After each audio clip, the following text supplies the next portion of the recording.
What is up, everybody? Sam here from SeemsGoodMagic.com. I appreciate all the love, all the hype. Welcome, everybody. We took a nice little vacation last week. Also had some bad internet issues, but we are back and ready to go this week. Now, this week we got something a little exciting. We got Grand Prix DC coming up. Last time when I had Grand Prix Toronto coming up, I had to kind of, build some sealed pools. So what I'm going to do for you is we're going to break down the metagames. This is the Grand Prix DC metagame breakdown. We're going to do 5 deck techs, all the decks I expect to see at Grand Prix DC. I do standard gameplays all the time. I do them on my Twitch. I do them here. I figure, what are we not getting? We're going to do a full metagame breakdown. So here we go. This might be a little long. I might chop it up into the different decks. We're going to see what happens. But we're going to start with my favorite.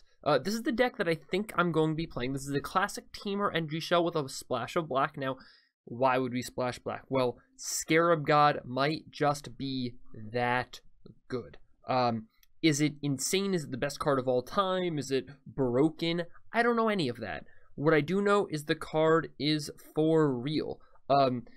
It breaks open the mid-range mirrors, right? Like, part of the reason I don't think we saw a lot of the card at the beginning of the format was just because there was so much Raminap red, right? When people are trying to brew all these, like, 18-color Nicol Bolas ramp decks that go under them, like Raminap red, like zombies, like green-black, are going to do very well.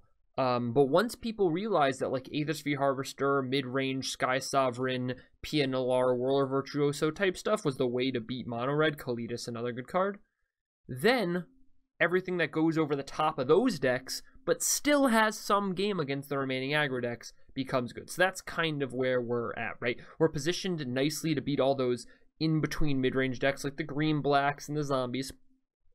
But we're also able to still beat the Raminap red deck. So that's where this deck lies. That's why Scarab God is so good. Now, the Black Splash is also for this Hour of Glory. Now, 1 Swamp, 4 Aether Hubs really gives us something like 13 sources, right? We have 4 Servants, 4 Tunes, 4 Aether Hubs, and 1 Swamp.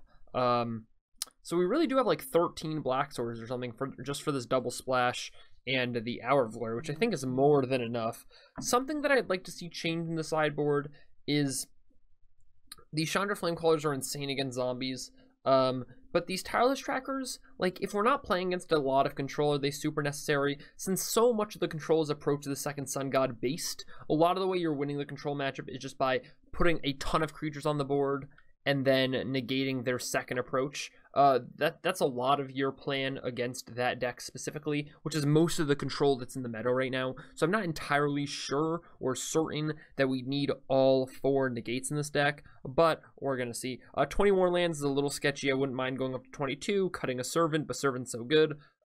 What else could we play in that 2-drop slot? There's not a lot else, right? Like, we're not playing a Voltaic Brawler or anything. The question is could we fit the 3rd Chandra or the 4th Bristling Hydra in? Probably. Does the Sky Sovereign have to remain? I don't think so. Can we play an Elder Deep Fiend? Maybe. Like, those are all the questions. I don't really know how we got to exactly 1 Magma Spray. I'm sure this list definitely can evolve still, and it will. One of the problems while testing this, though, is that when you're testing online, the online metagame is, of course, very, very different to the real-life metagame, right? In real life, price is much more of a factor.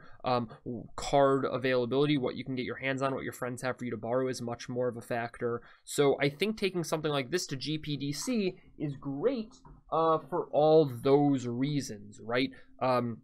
If people are playing brews in the first few rounds, I'm going to be solid against those. If people are just like playing Raminap red, I'm going to be fine against that. If people are still playing their dirtily controlled deck, I'm going to be okay against that. So I have a lot of game against a lot of the things that were popular at the beginning of the format that might still be popping up in paper. But this is my first choice. This is the Scarab God Temur energy deck. I'm going to play this on stream tonight, so if you want to check it out, twitch.tv/Sambo49, you can. The next deck, though, is the sweetest deck I've seen so far, and I played it a little bit last night, so stay tuned for a little black-red midrange.